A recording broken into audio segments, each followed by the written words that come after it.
Big TV భక్తి సమాచారం WhatsApp ఛానల్లో జాయిన్ అవ్వండి. అన్ని విశేషాలు ఎప్పటికప్పుడు తెలుసుకోండి.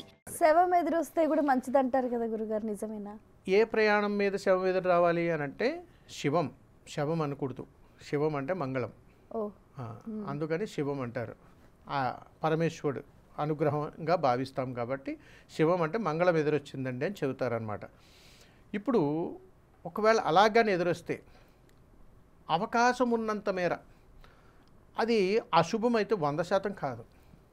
ఎందుకంటే ఎప్పుడు అశుభం అవుతుందని అంటే నువ్వు చూసి వెళ్ళిపోతే అశుభం. చూసి వెళ్ళిపో నువ్వు వెళుతూ ఉన్నప్పుడు నీ కుడి చేతి పక్క కానీ ఎదురైనప్పుడు ఒక నిమిషం అక్కడ ఆగి అటుగా చూసి మనసులో పంచాక్షరి మంత్రాన్ని ఓం నమ శివాయ అని అనుకుని అక్కడి నుంచి దాటి వెళితే వెళ్ళేటువంటి వాడికి మోక్షం కలుగుతుంది, అతనికి శుభం కలుగుతుంది, వెళ్తున్నటువంటి పని మనకు దిగ్విజయంగా జరుగుతుంది. నామస్మరణ చేయటం వల్ల అక్కడ ఆగటం వల్ల అంతే తప్ప మన వాహనంలో వెళ్ళిపోతూ ఎలా అనుకున్నా అశుభమే. ఆగకుండా చూసి తలుచుకోకుండా వెళ్ళినా అశుభమే. ఆగేంత సమయం లేదు కదా అయ్యో పాపం అనుకున్నా అశుభమే. ఉదాహరణకు మీకు రోడ్డు మీద వెళ్తున్నారు, ఏదో ఒక ప్రమాదం జరిగింది, చూశారు, అది ఎదురుగా భావించకూడదు, ఒక సంఘటనగా భావించాలి. ఆ సంఘటన జరిగినప్పుడు మీరు వెళ్తున్నటువంటి ప్రయాణాన్ని వాయిదా వేసుకోవాలి, ఇంకా అక్కడ జరగకూడదు. దీనిని ఒక రకమైనటువంటి గౌళి శకునాలుగా భావిస్తారు.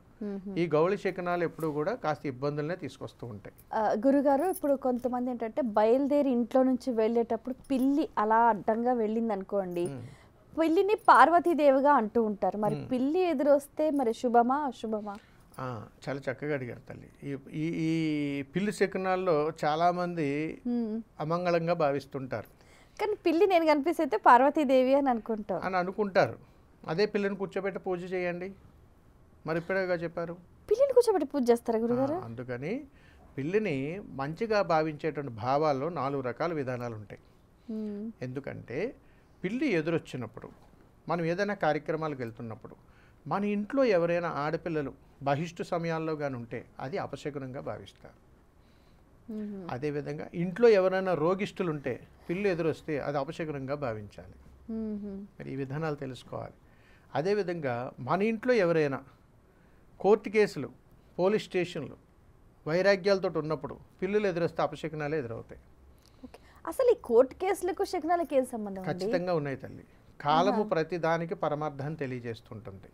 ఎందుకనంటే ప్రకృతిలో ఉన్నటువంటి పరమాత్ముడు సాక్షిగా, ఈ 84 లక్షల జాతుల జీవరాశుల సాక్షిగా ప్రతి ఒక్కటి కర్మను ఎలాగైతే అనుభవించాలో ఒక మనిషికి ఇంకొక మనిషి తోడు, ఒక జీవికి ఇంకొక జీవరాశి తోడు. అర్థమవుతుందా తల్లి? ఇప్పుడు మనం బ్రతకాలనంటే ప్రకృతిలో ఉన్నటువంటి ఈ ప్రకృతిలో కొంత ఆహారం మనకు కావాలి.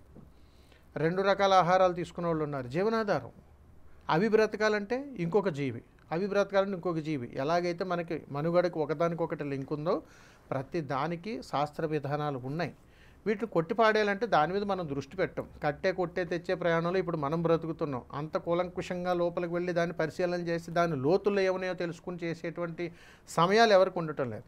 అందుకని నేను ఉద్యోగాలకు వెళ్తున్నానండి, ఏ ఉద్యోగం రావట్లేదు అన్నట్టు అసలు బయలుదేరేటప్పుడు ఒకసారి చూసుకుని బయలుదేరిన ఆయన. ఈ బయలుదేరేటప్పుడు అసలు ఒక ఉద్యోగానికి కానీ ఒక ప్రయాణానికి కానీ ముఖ్యంగా ఏం చూసుకుని బయలుదేరాలంటారు? ఉద్యోగమే తీసుకుందాం అంటే మీరు చెప్పిన ప్రయాణాల్లో ఒక 100కు పైన ప్రయాణాలు ఉన్నాయి. అవును. ఇంటి నుంచి బయటకు వచ్చి ప్రతిదీ ప్రయాణమే. కూరగాయలకు వెళ్తాం ప్రయాణం, ఎవరైనా డ్రాప్ చేయడం ప్రయాణం, ఏదైనా పాలు పెరుగు తీసుకురావడం ప్రయాణం. ఇప్పుడు ఉదాహరణకి ఇంట్లోంచి వెళ్ళి పాలు పెరుగు తీసుకుని వస్తాం, మరి మనం ఒకరికి ఎదురు వస్తున్నాంగా, మనం ఒకరికి ఎదురు వాళ్ళు చెప్పి రారు, చెప్పారు. అప్పుడే పాలు ప్యాకెట్ తీసుకుని వచ్చి ఇంట్లోకి వస్తాడు, అతను గొడవ అవుతుంటుంది. అప్పుడే పాలు ప్యాకెట్ ఎదురొస్తే ఇతను ఎదురికి వెళ్తా తనకి ప్రమాదం జరగవచ్చు. ఎందుకు జరిగింది అని అంటే విధిరాత అనేటువంటిది ఒకటి పెట్టుకున్నాం మనం. అలాగే చాలా జాగ్రత్తగా వినాలి తల్లివి. ఉద్యోగానికి వెళ్తున్నాం, ఈ ఉద్యోగానికి వెళ్తున్నప్పుడు ఇంట్లోంచి బయలుదేరేటప్పుడు ఎవరైనా ఆగురాయనా అని అంటారు, ఇంకా అది పని జరగదు. గమ్ముందాడు బయటికి 2 అడుగులు బయటికి ఎగానే మనం పిలుస్తాం ఇంట్లో వాళ్ళని, అబ్బాయి ఎక్కడికి వెళ్తున్నావు అని అడుగుతాం, పని జరగదు. అదే ఇంట్లో నాయన కాస్త మంచినీళ్ళు తాగెళ్ళంటాం, మళ్ళీ పని జరగదు. తినేసి వెళ్ళొచ్చు కదా అంటాం, అది పని జరగదు. బయటికి వెళ్ళిపోతున్నావు చెప్పి వెళ్ళాలి కదా అని అంటాం, అది పని జరగదు. మీరు అడిగింది ఉద్యోగ ప్రయాణం కోసం చెబుతున్నా. ఈ ఉద్యోగ ప్రయాణం ఇదంతా ఒక ఎత్తు అయితే బయటికి వెళ్తున్నాడు చెప్పులు వేసుకున్న తర్వాత చెప్పులు తీసే పని మళ్ళీ చెప్పకూడదు వాళ్ళకి. ఒకసారి ఇంట్లోకి వచ్చి దండం పెట్టుకుని వెళ్ళు, లేకపోతే కాస్త ఈ పని చేసి వెళ్ళు, లేదా పెద్దవాళ్ళకి నమస్కారం చేసి అంటే ఒక్కసారి చెప్పులు ధరించిన తర్వాత అది తీసి పని చెప్తే ఇంకా అది పని జరగదు. ఇది ఒక రకమైనటువంటి శకునాలుగా చెబుతారు. ఇప్పుడు ఇక్కడి నుంచి ఇతను బయలుదేరే విధానాలు, కారులో వెళ్ళొచ్చు, బండిలో వెళ్ళొచ్చు, సైకిల్ మీద వెళ్ళొచ్చు, లేకపోతే ఏదైనా దాంట్లో వెళ్ళొచ్చు. ఎలా వెళ్ళినా ఇతను గుమ్మము దాటి బయటికి వెళ్ళేటప్పటికి ఊరి పొలిమేర దాటేలోపు ఇతనికి ఎదురొచ్చేటువంటి విధానాలు, వీటన్నింటినీ శకునాలు చాలా ఉన్నాయి. కాబట్టి పెద్దలు ఏం చెప్పేవారనంటే ఇవన్నీ ఎన్ని ఎదురొచ్చినా కానీ శుభం కలగాలనంటే పెద్దలకి కాళ్ళకి నమస్కారం చేసి వెళ్ళు నాయనా అని చెబుతారు సింపుల్గా. ఎంత ఎదురు చేసుకు వెళ్ళినా కానీ రావట్లేదండి అంటే వెనకాల ఈ తంత్రాలన్నీ ఉన్నాయి, ఈ కుతంత్రాలన్నీ ఉన్నాయన్నమాట. ఈ తంత్రాలన్నీ ఒక మనిషిని వెనక్కు ప్రేరణ చేస్తాయి కాబట్టి వీటిని అపశకునాలుగా భావిస్తారు.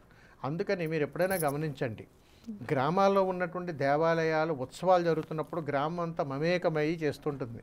ఎందుకంటే వాళ్ళకి ఎలాంటి అపశకునాలు జరగకుండా ఉండడం కోసం ప్రతి గ్రామంలో గ్రామదేవత వచ్చింది. అందుకని అపశకునాలు ఏవి కూడా ఊరి పొలిమేర లోపలికి రాకుండా తల్లావుతుంది. అందుకని ఊరి బయట ఏం జరిగిన అని చెప్పి ఊరవతల కాపలా కాస్తుంది గ్రామదేవత, అంత శక్తివంతమైనటువంటిది. అందుకని ఏ అపశకునం వచ్చినా కానీ గ్రామదేవత అక్కడ తొక్కి పెడుతుంది. అందుకని పొలిమేర వరకు మాత్రమే ఎదురును ఆ వచ్చేటువంటి శకునాలని చేస్తాం. అంటే ఈ శకునాలు అనేటువంటిది ప్రప్రథమంగా గుర్తుపెట్టుకోండి తల్లి. ప్రయాణాల్లో కంటి చూపు, వినికిడి, మాట. కంటి చూపు అంటే మనం చూసే దృశ్యం, కుడి చేతి పక్క ఎడమ చేతి పక్క రెండే ఉంటాయి. వినికిడి శబ్దం, ప్రమాదకరమైన శబ్దమా మంగళ శబ్దాల, ఇలాంటివి రెండు గుర్తుపెట్టుకోవాలి. మనం మాట్లాడేటువంటి భాష భయంకరంగానో కోపముతోనా రౌద్రముతోనా అసహ్యంతోనా చిరాకుతోనా ప్రేమతత్వంతోనా, ఈ విధానాలను బట్టి మనం చేసేటువంటి ప్రయాణం 100% ఆధారపడి ఉంటుంది. For more videos like this, subscribe Big TV channel.